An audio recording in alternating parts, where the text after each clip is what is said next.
Hi వివోస్, welcome to this channel. ముందుగా అయితే మీకు ఏమైనా డౌట్స్ ఉంటే call me four app IDs వచ్చేసరికి డిస్క్రిప్షన్లో ఉన్న టెలిగ్రామ్ గ్రూప్, వాట్సాప్ గ్రూప్, ఇన్స్టాగ్రామ్లో షేర్ చేశాను. ఆ గ్రూప్స్లో జాయిన్ అయిపోయి ఖచ్చితంగా అయితే కాల్ చేయండి. ముందుగా అయితే ఈ ఛానల్ సబ్స్క్రైబ్ చేసుకోండి, ఈ వీడియోని అయితే లైక్ చేసి షేర్ చేయండి. సో ఇందులో వచ్చేసరికి చాలామంది స్టూడెంట్స్ అడుగుతున్నారు, 1112 బీటెక్ జేఎన్టీహెచ్ రిజల్ట్స్ రిలీజ్ అవడానికి రెడీగా ఉంటున్నాయి కదా, మరి ఏ సబ్జెక్ట్స్ పేపర్ వాల్యుయేషన్ హార్డ్గా జరుగుతుందని చెప్పేసి అడుగుతా ఉన్నారనమాట. ఈజీ వాల్యుయేషన్ ఉండే సబ్జెక్ట్స్ ఏంటి, హార్డ్ వాల్యుయేషన్ ఉండే సబ్జెక్ట్స్ ఏంటి అని చెప్పేసి చాలామంది స్టూడెంట్స్ అడుగుతా ఉన్నారు. దాని గురించి అయితే చెప్పబోతున్నాను. ముందుగా అయితే డిస్క్రిప్షన్లో ఉన్న తెలుగు ఇంజనీరింగ్ ఎడ్యుకేషన్ ఛానల్ కానివ్వండి, లేకపోతే డేటా సైన్స్ కోర్స్ నడుస్తున్నటువంటి software courses work support channel కానివ్వండి, ఖచ్చితంగా అయితే సబ్స్క్రైబ్ చేసుకోండి, మీకు ఉపయోగపడతాయి. ఇక టాపిక్లో పెడితే JNTH 1112 BTech paper valuation. So అందుట్లో ఏది సబ్జెక్ట్స్ హార్డ్గా ఉంటాయి. సో ముందుగా మాట్లాడుకుంటే ఈజీగా ఉండే వాల్యుయేషన్ ఉన్న సబ్జెక్ట్స్ ఏంట్రా అంటే, నాకు తెలిసి కెమిస్ట్రీ, ఫిజిక్స్ ఇలాంటివి ఉంటాయి చూసారా, ఇలాంటి సబ్జెక్ట్స్ ఏవైతే ఉంటాయో ఈజీగానే జరుగుతాయి. అది కూడా మళ్ళీ ఇంకోటి ఏంటి, basic electronic device and circuits కూడా సబ్జెక్టు ఈజీ, అది కూడా ఈజీగానే జరుగుతుంది. ఇక హార్డ్గా జరిగే వాల్యుయేషన్ గురించి మాట్లాడబోయే ముందు ఫిజిక్స్ ఇలాంటి, ఇంగ్లీషు ఇలాంటివి ఎలా జరుగుతాయంటే, ఇంగ్లీష్ వచ్చేసరికి పేపర్ వాల్యుయేషను ఈజీగానే జరుగుతుంది, కాకపోతే ఎక్కువ మార్కులు రావన్నమాట. ఓకేనా. సో ఇక హార్డ్ వాల్యుయేషన్కి వచ్చేసరికి ఏంటంటే, మొదటగా చెప్పాల్సింది మ్యాథ్స్ సబ్జెక్ట్స్ వచ్చేసరికి చాలా టఫ్గా జరుగుతాయండి. ఈ సంవత్సరం జరిగిందని కాదు, పోయిన సంవత్సరం జరిగిందని కాదు, ఎప్పుడు జరిగేదే. ఏంటంటే ఫస్ట్ ఇయర్ వచ్చేసరికి బేసిక్స్ వాళ్ళ చేతిలో ఉంటుంది కాబట్టి మొత్తం స్పూన్ స్పీడింగ్.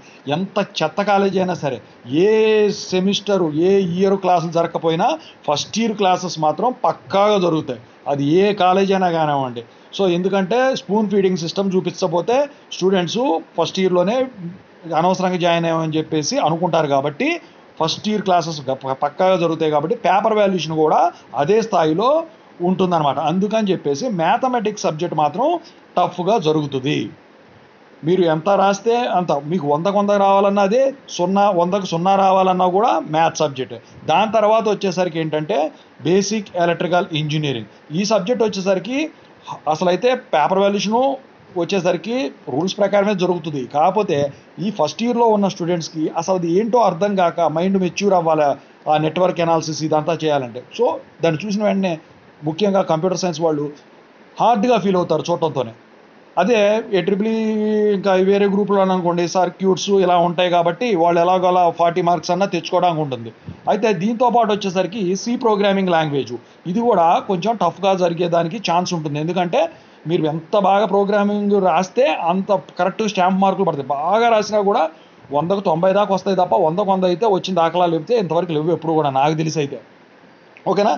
ఇక వీటితో పాటు ఇక వర్క్షాప్లు అని అయ్యని ఉంటాయి. డ్రాయింగ్ పేపర్ ఒకటి. సో డ్రాయింగ్ వచ్చేసరికి ఇదివరకు కాలేజీల్లో జరిగాయి, కానీ ఇప్పుడు వచ్చేసరికి యూనివర్సిటీకి వెళ్తున్నాయి కాబట్టి వాటి పేపర్ వాల్యుయేషన్ కూడా డైమెన్షన్స్ కూడా మెన్షన్ చేయకపోతే, మీరు అంతా కరెక్ట్గా డైమెన్షన్స్ మెన్షన్ చేయకపోయినా, పార్ట్లు ఇండికేట్ చేయకపోయినా, స్కేల్స్ కరెక్ట్గా లేకపోయినా కూడా అది కూడా హార్డ్గా జరగటానికి ఛాన్స్ ఉంది, అంటే రూల్స్ ప్రకారం జరుగుతాయి. సో ఈజీగా పేపర్ వాల్యుయేషన్ జరిగే సబ్జెక్ట్స్ ఇవి, హార్డ్గా పేపర్ వాల్యుయేషన్ జరిగే సబ్జెక్ట్స్ ఇవి 1112లో. సో మీకు ఏమన్నా డౌట్స్ ఉంటే కింద కామెంట్ సెక్షన్, మీకు ఏమన్నా డౌట్స్ ఉంటే call me four app IDs ఉన్నాయి, ఖచ్చితంగా అయితే కాల్ చేయండి. I wish all the best. Results వచ్చే వీడియో పెడతాను, పోల్ కండక్ట్ చేస్తాను పేపర్ వాల్యుయేషన్ ఎలా జరిగిందని.